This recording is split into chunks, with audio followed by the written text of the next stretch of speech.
चलिए जी, अब परिसंचरण पथ स्टार्ट करते हैं। अब जो परिसंचरण पथ है, देखो परिसंचरण को इंग्लिश में क्या बोलते हैं? सर्कुलेशन।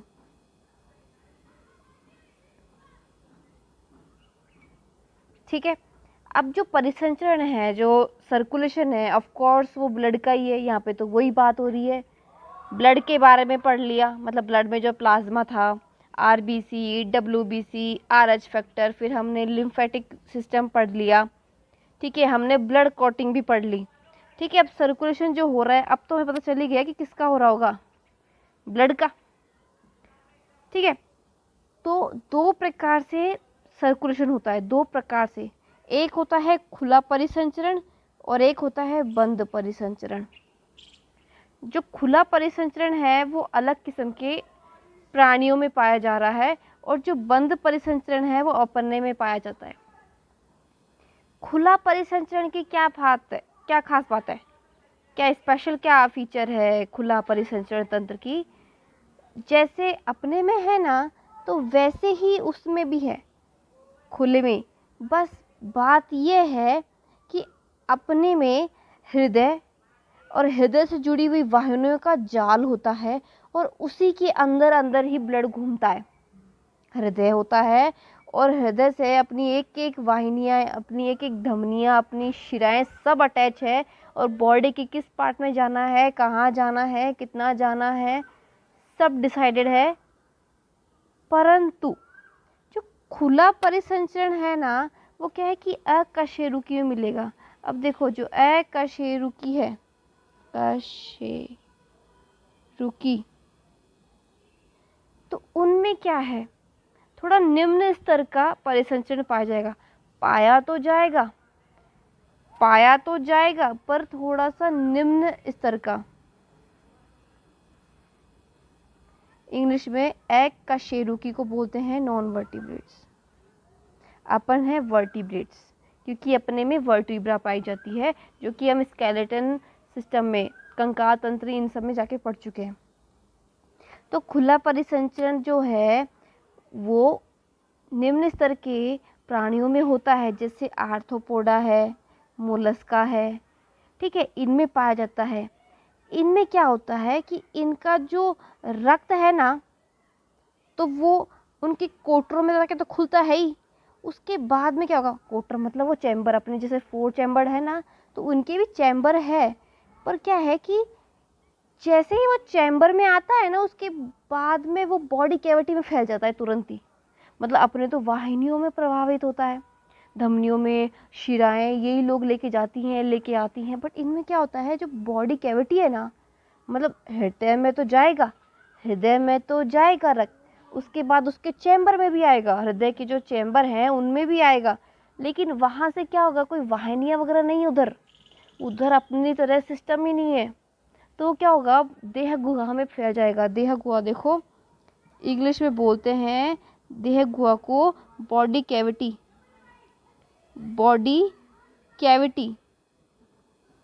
खाली स्थान, देह का खाली स्थान, एकदम खाली, खोखला। तो इस प्रकार का जो परिसंचरण होता है ना, वो खुला परिसंचरण होता है, जिसमें जो रक्त है वो हृदय तक आएगा, हृदय के चेंबर में भी आएगा, चेंबर मानी कोटर। बट इसके बाद में वाहिनियाँ तो है ही नहीं, उधर वाहिनियाँ नहीं है, क्योंकि वो अकशेरुकी है, थोड़े निम्न स्तर के हैं। तो उसमें डेवलप्ड परिसंचरण तंत्र नहीं है। परिसंचरण तंत्र है पर डेवलप नहीं है, अपने जैसा नहीं है, अपनी बराबरी का नहीं है।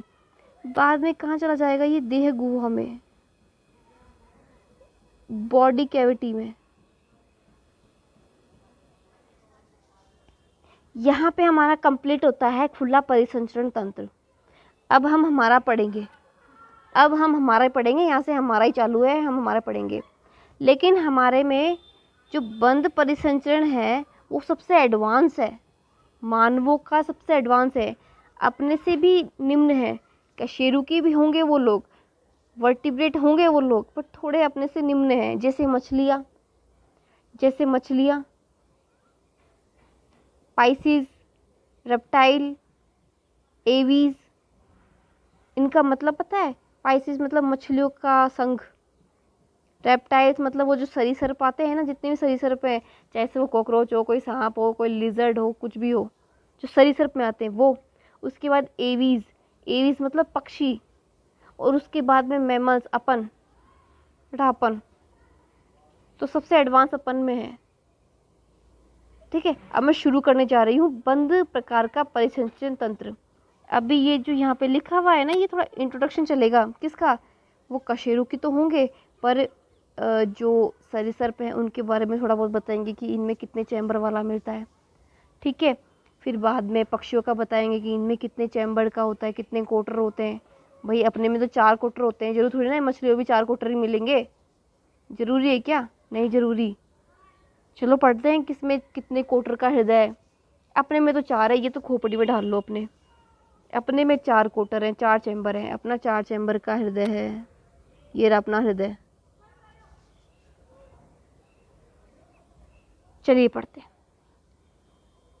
कशेरुकी में मतलब सभी कशेरुकी में जो हृदय होता है वो हृदय की पेशी का बना होता है, कार्डियक मसल का बना होता है। मछलियों में 2 कक्षीय हृदय होता है, ये लो जी। 2 चैम्बर्ड किसमें है मछलियों में, 2 चैम्बर्ड हार्ट। एक आलिंद होगा, देखो लिखा हुआ भी है, मैं अपने मन से कुछ भी नहीं बोल रही। एक आलिंद है, एक निलय है। एक एट्रियम है, एक वेंट्रिकल है। एक आलिंद है, एक निलय है। उभयचर एम्फीबियंस, जिसे मेंढक आते हैं, जो थल पे भी रहते हैं, जल में भी रहते हैं। उभयचर तथा सरीसृपों यानी रेप्टाइल में 3 कक्ष का होता है। उभयचर में और सरीसृपों में 3 कक्ष का होता है। इसमें 2 आलिंद होते हैं, 2 आलिंद होते हैं और एक निलय होता है, एक निलय होता है। 2 एट्रियम है और एक वेंट्रिकल है। लेकिन एक्सेप्शन दिए, यहाँ पे एक अपवाद दिया गया है मगरमच्छ को छोड़कर। मतलब कि मगरमच्छ में कहीं ना कहीं 4 चैम्बर्ड हार्ट है। मगरमच्छ में कितने चैम्बर हार्ट हैं, 4 चैम्बर हार्ट हैं। 2 आलिंद, 2 निलय, 2 एट्रियम, 2 वेंट्रिकल। नेक्स्ट, पक्षियों में भी 4 चैम्बर्ड ही हैं। स्तनधारी मतलब मैमल्स, अपन, अपने में भी 4 कक्षीय ही है। 2 आलिंद है, 2 निलय है। आलिंद थोड़े छोटे होते हैं, निलय बड़े होते हैं, क्योंकि जो करता धरता होता है वो निलय ही होता है। एट्रियम इतना करता धरता नहीं है। मछलियों में हृदय वी ऑक्सीजनित रुधिर बाहर की ओर पंप करता है, जो क्लोम द्वारा ऑक्सीजनित होकर शरीर के विभिन्न भागों में पहुंचाया जाता है। वहां से व्यक्ति, अच्छा अच्छा ये बात है। ये कह रहे हैं कि जो मछलियां हैं ना उसमें 2 चैम्बर हार्ट है। ठीक है, 2 चैम्बर हार्ट है। तो जो डीऑक्सीजनेटेड ब्लड होगा ना, डीऑक्सीजनेटेड मतलब यहाँ पे जो डीऑक्सीजनेटेड ब्लड आएगा, ठीक है, वो रुधिर वी ऑक्सीकृत, जिसमें ऑक्सीजन नहीं है। देखो वी ऑक्सीजनित मतलब जिसमें ऑक्सीजन नहीं है, वो क्या होगा, क्लोम के द्वारा बाहर फेंक दिया जाएगा। चलो भाई बाहर निकलो। और क्लोम के द्वारा ही ऑक्सीजनेटेड ब्लड अंदर आएगा। चलो भाई अंदर चलो।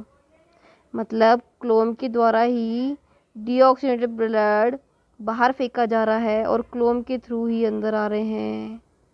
अपने में लंग्स नहीं है क्या, है कि नहीं है, O2 अंदर और CO2 बाहर, तो इनके पास भी कुछ तो होएगा ही। ठीक है, उभयचरों व सरीसृपों में बायां आलिंद, अच्छा फेफड़े त्वचा ऑक्सीजन, अच्छा ठीक है, दायां आलिंद शरीर के दूसरे, ओके। इसमें यही बताया गया है कि जो आलिंद है, जो बायां आलिंद है, जो बायां आलिंद है ना, वो तो ऑक्सीजन, जो जिसमें ऑक्सीजन है, जिसमें ऑक्सीजन है वो वाला ब्लड लेगा। भाई 3 चैम्बर है ना इनमें, तो इनमें से जो बायां होगा ना, इनमें से जो बायां होगा वो तो ऑक्सीजन वाला ब्लड लेगा, कि मुझे तो ऑक्सीजन वाला चाहिए, मैं तो ऑक्सीजन वाला ब्लड लूँगा और शरीर के विभिन्न भागों तक पहुँचाऊँगा। चलो जी ठीक है। पर जो दाहिना आलिंद है उसकी जिम्मेदारी ये है कि शरीर का जितना भी गंदा है, मतलब गंदा नहीं बोलेंगे, जिसमें CO2 है, जिसमें ऑक्सीजन नहीं है, वो लेगा और बाहर की ओर पंप कर देगा। मतलब जहाँ से ऑक्सीजन ले रहा है ना, जहाँ से शुद्ध रक्त ले रहा है ना, वहीं पे अशुद्ध रक्त छोड़ देगा वापस। मतलब जो बायां आलिंद है वो तो शुद्ध लेगा और जो दायां आलिंद है वो अशुद्ध लेगा, मतलब वी ऑक्सीजन लेगा। ठीक है, जो बायां आलिंद है वो तो ऑक्सीजन वाला रुधिर लेगा और जो दायां है वो ऑक्सीजनित रुधिर नहीं ले पाएगा। ठीक है, अब नेक्स्ट, चलिए भाई नेक्स्ट पढ़ते हैं।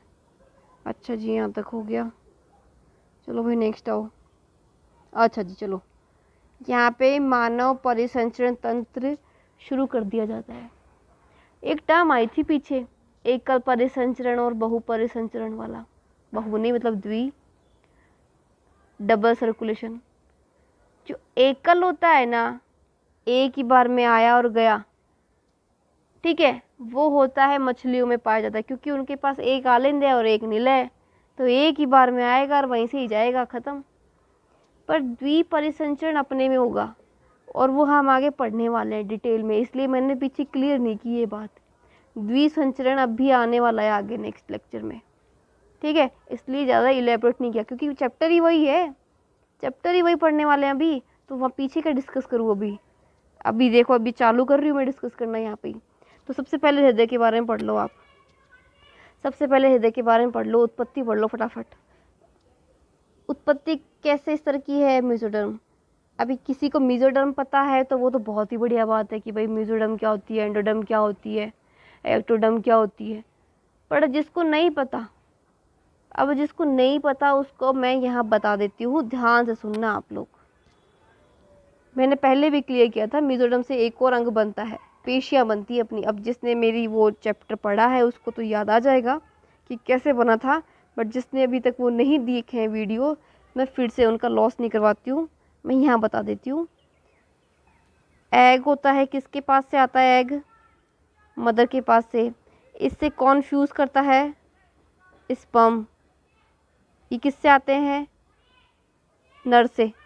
ये तो मादा से है, देखो मैंने मादा का साइन बनाया है यहाँ पे, और ये नर का साइन है। इन दोनों का जब फ्यूजन होता है ना तो युग्मनज बनता है, इंग्लिश में बोले तो जाइगोट। जाइगोट से एक स्टेज आती है जिसे ब्लास्टूला बोलते हैं, ब्लास्टूला से एक स्टेज आती है जिसे गैस्टूला बोलते हैं। याद कर लो सीक्वेंस। गैस्टूला में क्या होता है, 3 तरीके की लेयर बनती है। जो मैं ये लिख रही हूँ ना, ये इसको भी हिंदी में यही बोलते हैं, जो 3 तरह की जो लेयर लिखने वाली हूँ ना, इसको भी हिंदी में यही बोलते हैं। सबसे अंदर बनेगी एंडोडर्म। मुझे लगता है 11th क्लास में आने के बाद इंग्लिश आ जाती होगी थोड़ी बहुत, तो ज़्यादा हार्ड नहीं पड़ेगी। दूसरी बनाता है बीच की मेसोडर्म, क्योंकि ये एक्टोडर्म और एंडोडर्म के बीच में होती है मेसोडर्म। और सबसे बाहरी होती है एक्टोडर्म, जो स्किन वगैरह बनाती है। देखो क्या है कि जब गैस्ट्रुला स्टेज आती है ना, तो ये 3 जर्म लेयर बनती है, 3 ये स्तर जर्म लेयर बनती है। इसका नाम है मध्यजन। ये लो जी शुद्ध हिंदी, मध्यजन। तो इसमें ये है कि जो हृदय है ना वो इससे बना है मिलके। मतलब कि क्या होता है कि ये जो लेयर होती है ना बच्चों, ये जो लेयर होती है, एंडोडर्म बन गई, ये मेसोडर्म बन गई, ये एंडोडर्म बन गई, तो ये क्यों बनी है, ये आगे जाके फ्यूचर ऑर्गन बनाएंगी, अपने फ्यूचर ऑर्गन्स बनाएंगी ये तीनों। एंडोडर्म की जो रेस्पॉन्सिबिलिटी है कि तुझे ये ऑर्गन बनाने हैं, तो इसकी जो सेल होगी ना आगे डिवाइड होके वही ऑर्गन बनाएगी। मेसोडर्म के पास रेस्पॉन्सिबिलिटी थी कि तुझे ये ऑर्गन्स बनाने हैं, मतलब एक तुझे बनाने हैं मसल और एक तेरे को बनाना है हार्ट की पेशियाँ। इसकी सेल बनानी है और एक इसकी सेल बनानी है। इसी तरह एक्टोडर्म के पास भी रिस्पॉन्सिबिलिटी होती है कि तुझे किस तरह की ऑर्गन बनाना है, किस तरह की सेल्स बनानी है। तो जो ये मेसोडर्म है ना, ये मैं देखो इसकी बात कर रही थी, मेसोडर्म। तो जो हार्ट है वो किससे बनाया जाता है? मेसोडर्म से बनता है। ये बनाता है हार्ट को, इसकी सेल बनाती है। मेसोडर्म किससे बनता था? मेसोडर्म ये बना है गैस्ट्रुलेशन एक फेज में। गैस्ट्रुला फेज कब आई? जब ब्लास्टुला आई थी। ब्लास्टुला कब बनेगा? जब युग्मनज बनेगा। युग्मनज कब बनता है? जब नर और मादा का निषेचन होता है तब।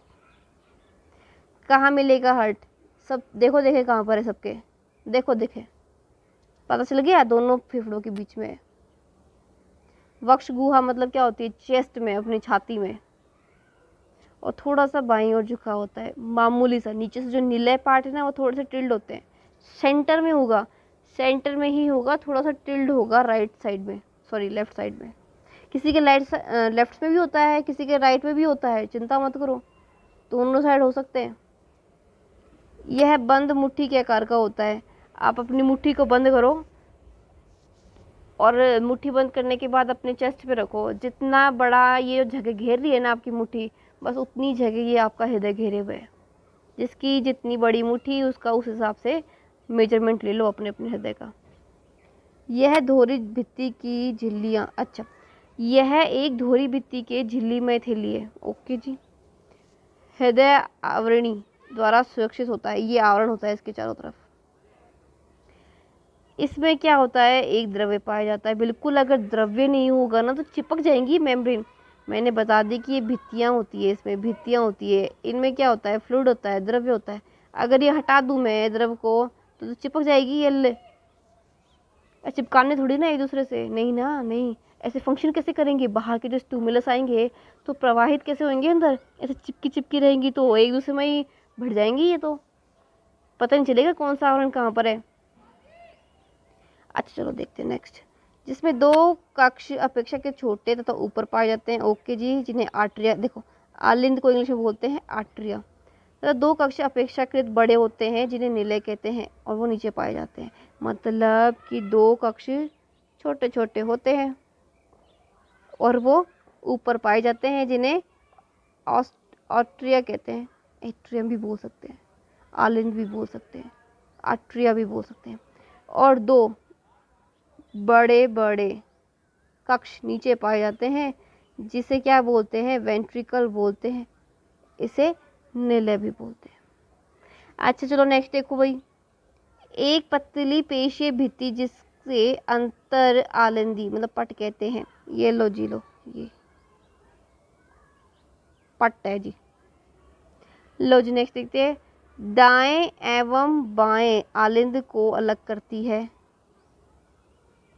दाएं और बाएं आलिंद को अलग करती है। अच्छा, ऊपर वाले का, ऊपर वाले पट का नाम है ये पहला ये ऊपर वाला पट है। और दूसरा, अच्छा अंतर आलिंदी लिखा है ना, ऐसा पट जो आलिंद के बीच में है, ये वाला यहाँ पे वाला, वो तो अंतर आलिंदीय पट है।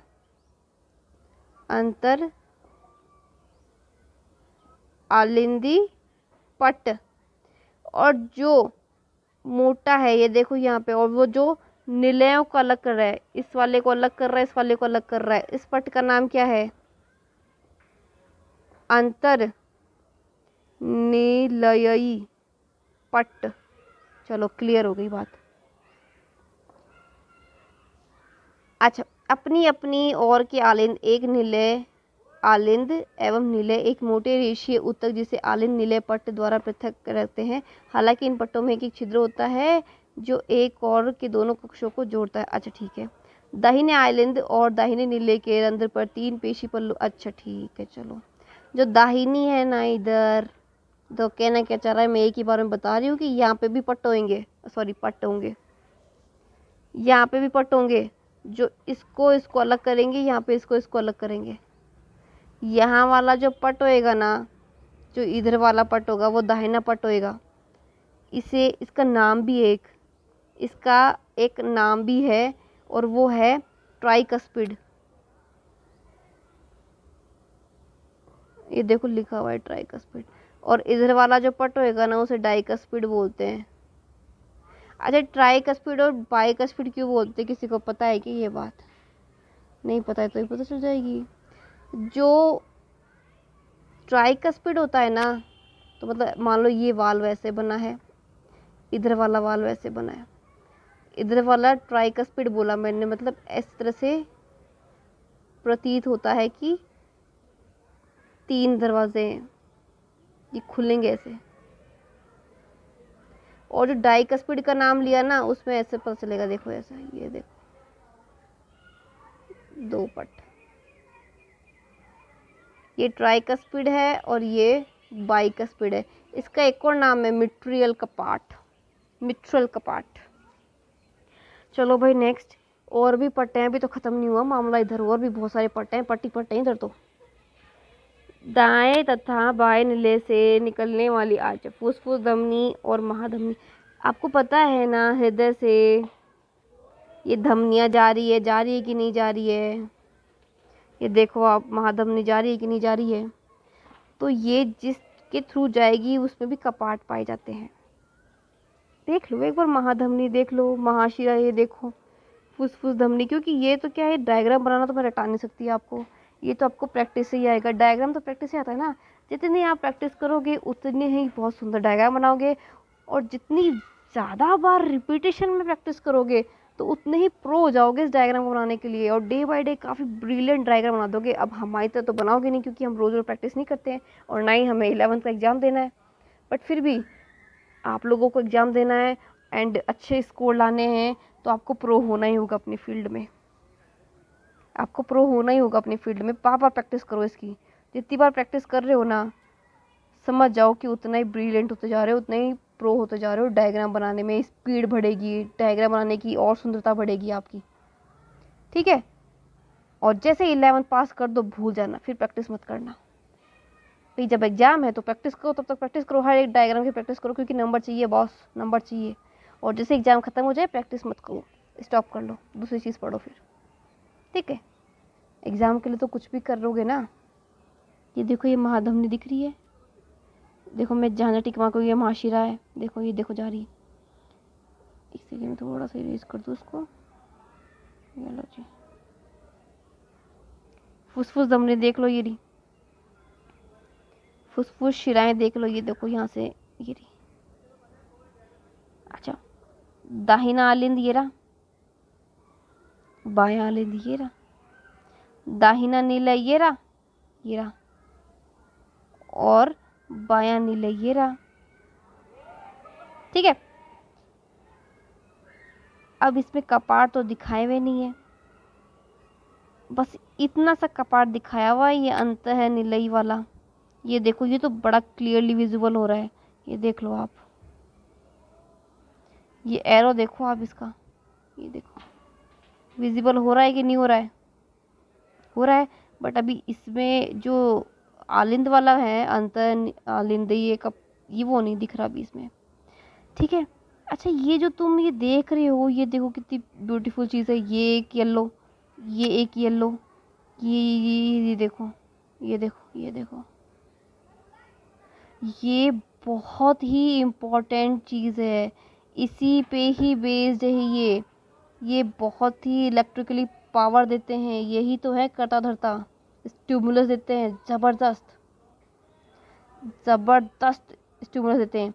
ये जो देखो, जो ये वाला है ना, ये जो दिख रहा है आपको ये चीज़, ये है ऐसे नोड, ऐसे नोड, और ये जो है वो है एवी नोड, और ये जो दिख रही है ये लाइन, ये वाली है हिज बंडल, ये देखो ये, और ये जो निकल रहे हैं, ये निकल रहे हैं इससे पुरकिंजे, पुरकिंजे फाइबर, यहाँ से ही स्टिमुलस अंदर आएगा। फिर ये बहुत सारे स्टिमुलस, अरे मतलब ये धमनी, ये नहीं, इस पे इसकी बात कर रही हूँ, इस पे क्या होगा, स्टिमुलस आएगा, मैसेज आएगा, उद्दीपन आएगा, जितने भी उद्दीपन इसके पास आए ना, ये सबको केंद्रित करके इसके ऊपर डालेगा, किसके पास, ईवी के पास। फिर यहाँ से जाएगा हिंडल हिस ऑफ बंडल पे, और उसके बाद में ये पास ऑन होगा पुरकिंजे फाइबर में। और ये इतनी नॉर्मल प्रोसेस नहीं है, ये बहुत ही इलेक्ट्रिकली बहुत ही ब्रिलियंट प्रोसेस है, बहुत ही तगड़ी, बहुत ही इलेक्ट्रिकली, बहुत सारे आयंस, बहुत सारा जो अपने विभव वगैरह हैं वो सब चेंज जाएंगे इसमें, बहुत ही सुपर फास्ट तरीके से। मतलब ये जो ऐसे नोड है ना, इसको तो पेस मेकर भी बोलते हैं, इसे तो पेस मेकर बोलते हैं। एक बार को हार्ट को बाहर निकाल दोगे ना, हार्ट को बाहर निकाल दोगे तो हार्ट तो फिर भी बीट कर लेगा, बट अगर इसको, ये ऐसे नोड को जो सेंसेस लेता है, इसको बाहर निकाल के देखो, खत्म है मामला उस आदमी का। समझ गए, पेस मेकर ऑफ हार्ट मतलब हृदय को, इसको पूरे को, जब ओपन हार्ट सर्जरी होती है ना, तो ये हृदय है ना, ऐसे का ऐसा बाहर निकाल के रख दिया जाए ना, हृदय पंप कर लेगा, जैसा भी होगा पंप कर लेगा वो। पर इसके ये ऐसे नोड को हटा दो, पेस मेकर को हटा दो, खत्म है, ऑन द स्पॉट ही मामला उधर ही खत्म। ठीक है, तो देख रहे हो ना कितना इम्पोर्टेंट है, हृदय से भी इम्पोर्टेंट हो गया इसका पेस मेकर, क्योंकि यही है जो उद्दीपन लेगा, यही तो पंप करवाएगा, यही तो कपाट सब कुछ खोलेगा, यही सब कुछ यही करेगा, यही है, क्योंकि ये सिग्नल ही ऐसे देगा, कमाल का सिग्नल देगा, कमाल का विभव, आयन एक्सचेंज होने वाले हैं, बहुत ही इलेक्ट्रिकली सिग्नल जाएंगे, बहुत फुर्ती से ट्रांसमिट होंगे, बहुत फुर्ती से। चलिए नेक्स्ट आगे बढ़ते हैं। ये जो देखो, जो अभी मैंने समझाया ना, ये चीज़, ये वाली चीज़, ये जो पेस मेकर वाली बात, ये सब, ये हिंजी, ये ऐसे नोड, एवी नोड, ये देखो यहाँ पे डिटेल में लिखा हुआ है, ये डिटेल में लिखा हुआ है, और लास्ट में पेस मेकर के बारे में बताया गया है। मैं एक बार फिर से बता दूँ, आप बोलो तो मैं भी फिर से बता देती हूँ, अच्छे से इलेबोरेट करके बता देती हूँ, और डायग्राम में क्या पता दिखा है कि नहीं दिखा है। मैंने यहाँ पे बनाया था SA नोड, याद आ रहा है, SA नोड कहाँ था, ये आलिंद में था, देखो देखो वापस देख लो एक बार, ये देखो आलिंद में था, देख लो कौन से आलिंद में था, दाहिने आलिंद में, देख गया क्या, मैं वापस से कर रही हूँ अब। ये जो था ऐसे नोड दाएं आलिंद में था, ये क्या है, AV नोड, ये भी आलिंद में ही है, देख लो, मैं ये क्लियर कर रही हूँ टर्म आपको। इससे क्या निकल रहा है, इससे निकल रहा है बंडल ऑफ हिज, और फिर उसके बाद में ये फैल रहे हैं इसके पुरकिंजे फाइबर।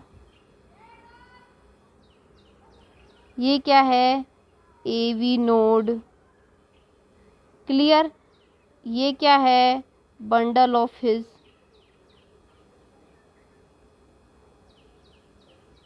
और ये क्या है, पुरकिंजे,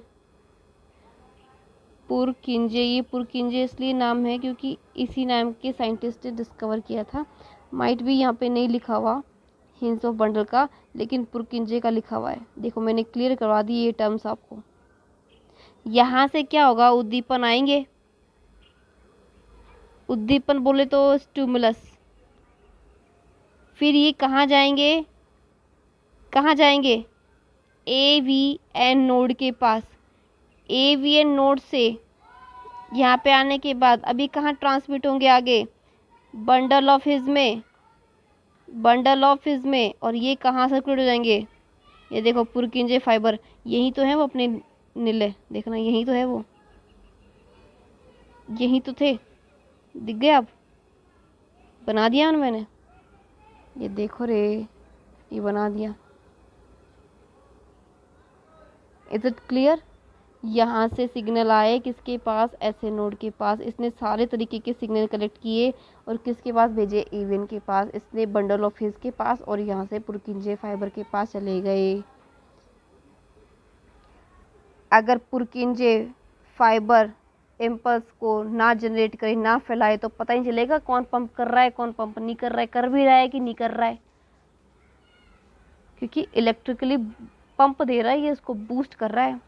और SAN को मैंने क्या बताया था? SN को मैंने बताया था पेस मेकर ऑफ हार्ट। मैंने ये भी बता दिया कि अगर पेस मेकर को बॉडी से बाहर रख दिया जाए तो ऑन द स्पॉट मामला ख़त्म है, इंसान की मृत्यु। बट अगर हृदय को कुछ समय के लिए बाहर निकाल दिया जाए, हालांकि बहुत मेहनत करनी पड़ती है, हार्ट को भी अपने जो स्टर्नम होते हैं, अपनी जो ये रिब्स होती है उसको ब्रेक करके तोड़ के फिर वो हार्ट, मतलब जो डॉक्टर है ना वो कमाल के ही हैं, जो ये जो MBBS बनने वाले हैं नीट वीट क्रैक करके, तो कमाल की डिग्री है ये, कमाल की उपाधि है ये, बहुत रेस्पेक्टेबल। मतलब आप देख भी नहीं सकते हो लाइव की, सोचो आप उस इंसान का, जिंदा इंसान के स्टर्नम ब्रेक करके, रिब्स ब्रेक करके हार्ट को बाहर निकाल रहे हो, ओपन हार्ट सर्जरी कर रहे हो और वो स्टिल वो पंप कर रहा है वहाँ पे। ये अनबिलीवेबल थिंग है, यूट्यूब पे देखना कभी और ये सब चीज़ें, अनबिलीवेबल, डर जाओगे। ठीक है, उसकी सर्जरी हो रही है, अंदर सब कुछ ब्रेक ब्राक कर करा के फिट करेंगे उसको, एंड वापस से वो हार्ट वापस से वहाँ पे ट्रांसप्लांट कर देंगे अंदर, मतलब फिर भी स्टिल वो ज़िंदा हो जाएगा। देखो कमाल की बात है, ज़िंदा हो जाएगा वो। बट पेस मेकर को निकालो, देखें ऐसे इनको ख़त्म है। तो ये मैंने आपको बता दिया पूरा, जो भी ये चाहते थे मानव परिसंचरण में बताना, हृदय के बारे में जो भी ये बताना चाहते थे, जिस प्रकार का ये परिसंचरण बताना चाहते थे, मैंने बता दिया है आपको पूरा। मैं एक बार पढ़ देती हूँ, थोड़ा पढ़ देती हूँ और अच्छा लगेगा और बेटरली। ये हृदय पेशी से बना होता है, पता है कौन सी पेशी? हृदय पेशी। याद आ रहा है? नीलों की भित्ति आलिंदों की भित्ति से बहुत मोटी होती है। ये वही पुरानी बात ही दोहराया जाएगा। एक विशेष, ये इसलिए दोहरा रहे ताकि आपको ये जो मेन बात है ना वो याद रहे। ऐसा नहीं कि इनको लिखने में मज़ा आ रहा है, ये हिंदी टाइपिंग करने में मज़ा आ रहा है, नहीं, ये याद करवाना चाहते हैं आपको। एक विशेष प्रकार की हृदय पेशी न्यास जिसे नोडल उत्तक कहते हैं। ये नोडल्स, ये नोट्स बनते हैं, देखो नोडल उत्तक, देखो ये एक ये वाला, एक ये वाला, ठीक है। एक उत्तक का एक धब्बा दाहिनी आलन, देखो यहाँ पे आलिंद, दाहिना आलिंद, देखो ये वाला इसकी बात कर रहा है, तथा ऊपरी कोने पर स्थित होता है ये ऐसे नोड, देखो मैंने बता दिया, देखो ये दाहिना आलिंद है, ये दाहिना आलिंद है और ये बायां आलिंद है, ठीक है। और फिर क्या होता है, आलिंद नीलई पट के पास, यहाँ पे देखो, यहाँ पे पट है ना, इसका पट भी यहाँ मिल रहा है, इसका पट भी यहाँ मिल रहा है, इसके पास बनता है एवियन नोड, ठीक है। अंतर नीले पट के ऊपरी भाग में आलिंद नील तथा शीघ्र से 2 एवं 22 शाखाओं में, ये देखो 2 लिख रखा है, मतलब ये शाखाओं में विभक्त होता है, ठीक है। ये कहना चाह रहा है ये कुल मिला के, जिसे पुरकिंजे फाइबर कहते हैं आगे जाके, ठीक है। ये उत्तेजनशीलता, मतलब ये ऑटो एक्साइटेबल होते हैं, ठीक है ना। क्रिया विभव, मतलब वो जो अपन ने प्लस माइनस सीखा था ना, प्लस माइनस, वैसे वाली बातें। और यहाँ पे पेस मेकर के बारे में बता ही दिया। चलो अब हृदय चक्र पे आते हैं। हृदय चक्र पे आते हैं। क्या हमें पता है कि 1 मिनट में हमारा हृदय कितनी बार धड़कता है? एवरेज बोला जा रहा है कि 72 बार धड़कता है जी। 1 मिनट में कितने सेकंड होते हैं? 60। और ये 72 बार धड़क रहा है, मतलब 60/72, मतलब कि एक धड़कन 0.8 सेकंड की है। यही बताना चाहेगा इधर, सारा यही कथा चिट्ठा करेगा इसमें भी, सारा यही कुछ बताएगा। अगर मान लो मैं बोलूँ कि किसी इंसान की हार्ट बीट 100 है, तो 60/100 कर दो तो 0.6 आ जाएगा सेकंड। एक बीट का टाइमिंग है ये, इसकी एक बीट का टाइमिंग है और इसकी एक बीट का टाइमिंग है। मतलब जितनी धड़कन बढ़ाओगे, जितनी धड़कन बढ़ाओगे उतना ही जल्दी ये फास्ट हो रहा है, इसका मतलब अंदर जो साइकिल है वो उतनी फास्ट रन हो रही है अंदर। मतलब जिसकी धड़कन जितनी ज़्यादा हो रही है, जिसकी धड़कन जितनी ज़्यादा है, मतलब उसकी साइकिल बहुत जल्दी कंप्लीट हो रही है। जिसकी धड़कन कम है उसकी साइकिल उतना ही टाइम ले रही है। अब ये क्या होता है, जो टाइम के साथ साथ क्या होता है, ये धड़कनें क्या होएगी, ये कम ही होएगी, ठीक है ना। तभी तो बचपन में धड़कन बहुत ज़्यादा होती है, शिशु में देखना, और टाइम के साथ साथ जब बूढ़े हो जाओगे तब अलग धड़कन का रेशो होगा। इसी तरह जब आप खुश होते हो, एक्साइटेड होते हो, तब आपकी धड़कन अलग होती है, और जब आप शांत होते हो, एक ठहराव होता है, तब आपकी धड़कन अलग होती है। एक एथलीट की जो धड़कन है वो अलग है, और एक नॉर्मल साधारण इंसान की धड़कन वो अलग होगी, ठीक है ना। अब ऐसे मत मान के चलना बेहतर वो बेहतर ही हो गया। यूनिवर्सल एवरेज निकाला है, ये यूनिवर्सल एवरेज निकाल के दिया है ये। अभी इसमें क्या है, देखो हृदय चक्र में देखो क्या पढ़ने वाला है, मैं बताती हूँ आपको। अभी ओरली समझाने की कोशिश करती हूँ कि यहाँ पे ये क्या बताना चाह रहे हैं। ये ऑलरेडी मैं पढ़ा चुकी हूँ, बट यहाँ पे क्या बताना चाह रहे हैं वो देखो। कुछ टर्म है उनको क्लियर कर देती हूँ, बहुत जल्दी समझ में आएगा, बहुत जल्दी समझ में आएगा।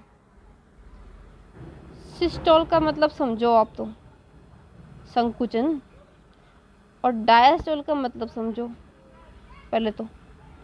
भाई हृदय साइकिल पढ़ रहे हो, ये जो चक्र पढ़ रहे हो, तो कुछ टर्मिनोलॉजी क्लियर होनी ज़रूरी है। सिस्टोल का मतलब, इसका मतलब ये लगा लेना कि कुछ भी चीज़ होगी वो संकुचित होना। अब हृदय की बात कर रहे हैं तो हृदय का ही आएगा, यहाँ तो एट्रियम संकुचित हो रहा है या फिर वेंट्रिकल, यहाँ तो आलिंद संकुचित हो रहा है या फिर निलय। डायस्टोल का मतलब होता है एकदम रिलैक्स हो गया, शिथिल, संकुचित नहीं है। इसका मतलब या तो आलिंद शिथिल हुआ है उस वक्त के लिए, या फिर निलय शिथिल हुआ है उस वक्त के लिए। Is it clear? Very clear. यहाँ पे तो कुछ चीज़ की बात नहीं कर रहे, यहाँ पे डायरेक्ट हृदय बात कर रहे हैं। हृदय की भी जो 4 चैम्बर हैं, आलिंद है और निलय है। तो आलिंदों का संकुचन एट्रियल सिस्टोल कहलाएगा। अगर आलिंद संकुचित हो रहे हैं तो इंग्लिश में से क्या बोलेंगे? Atria systole. इसमें क्या होगा, जो आलिंद होंगे ना वो संकुचित हो जाएंगे, बंद हो जाएंगे। अब अगर मैं यहाँ लिख दूं कि निलय संकुचित, तो क्या लिखोगे? वेंट्रिकल, इंग्लिश में लिख रही हूँ, वेंट्रिकल सिस्टोल। मतलब अभी क्या हुआ है, इसमें आलिंद संकुचित हुए हैं, इसमें निलय संकुचित हुए हैं। मैं बताऊंगी, ये भी सारा आएगा, मैं बताऊंगी आपको। अगर मैं लिखूं आलिंद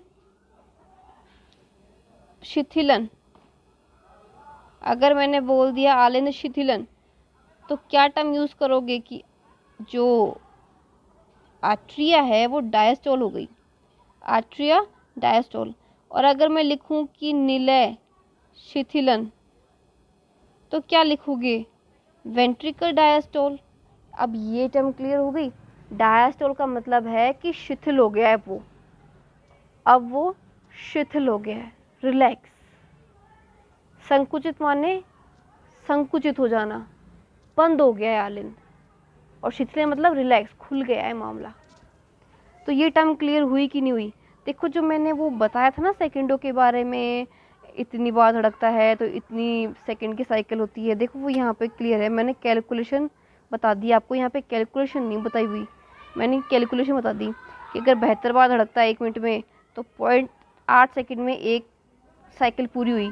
और अगर मान लो 100 बार धड़क रहा है तो 0.6 में एक साइकिल कंप्लीट होगी। इसी तरह निकाल लो, किसी का 120 बार धड़क रहा है तो 60/120 ख़त्म, ठीक है ना। ये मुझे नहीं पता कि नीट में आएगा कि नहीं आएगा क्वेश्चन, बट मुझे लगता है कि आ सकता है। जिसकी मैथमेटिक्स कमज़ोर है ना उसको हार्ड लगेगी ये चीज़, कि अगर 1 मिनट में किसी का हृदय 72 बार धड़कता है तो इतनी है, तो बताओ किसी के हृदय की धड़कन 1 मिनट में 120 बार है, तो बताओ उसकी एक साइकिल कितनी देर में कंप्लीट होगी। तो वही बात है ना, अब टेक्निकल आ जाएगा क्वेश्चन।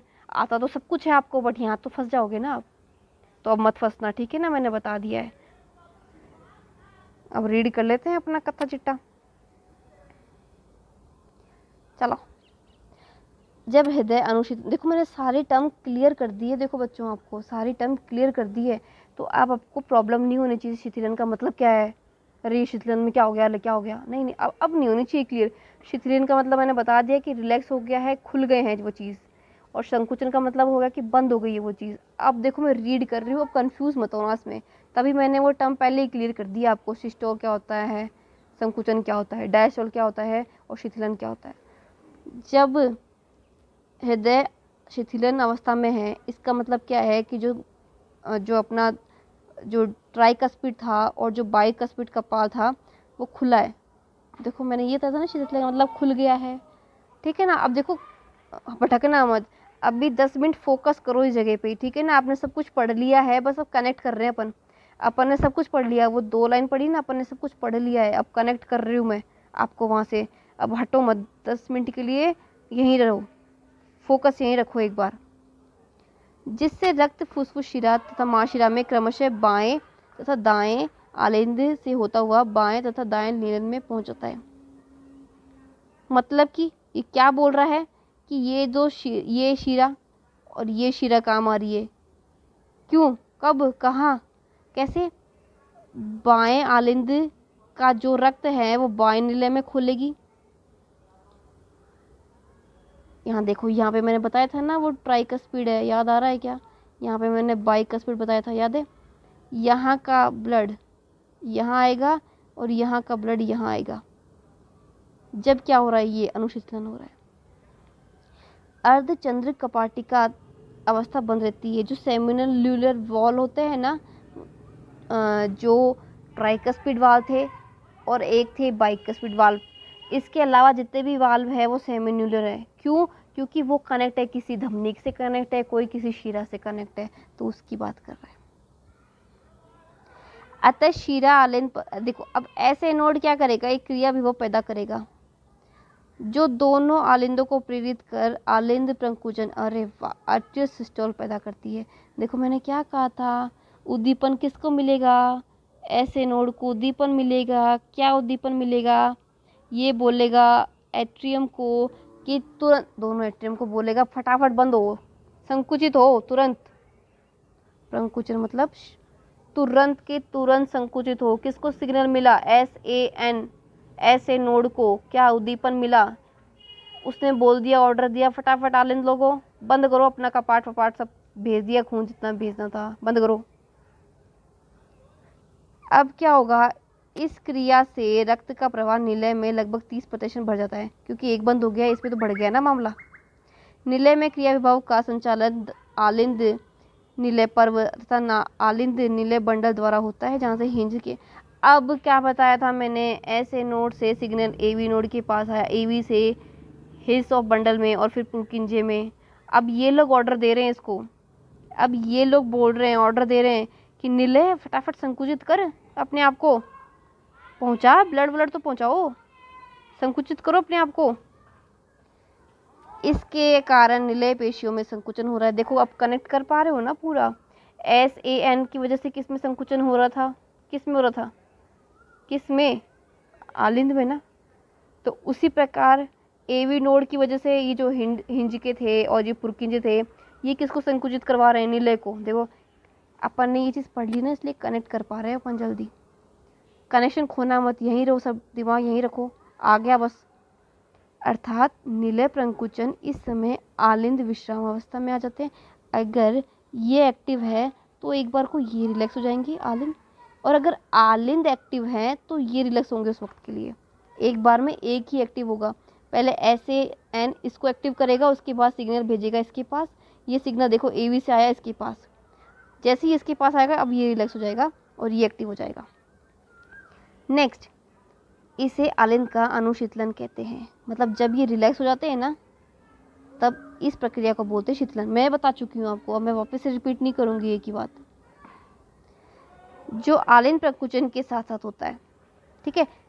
आलिंद जब प्रकुचन होगा तो निलय आराम करेगा, और जब निलय काम करेगा तो आलिंद आराम करेगा। समझ रहे हो? अल्टरनेटिव, एक काम करेगा, एक आराम करेगा, एक आराम करेगा, एक काम करेगा। क्योंकि एक बार में तो क्या, ये सिग्नल पहले अपने आप का काम कराएगा, खुद का काम कराएगा, उसके बाद इसका काम कराएगा।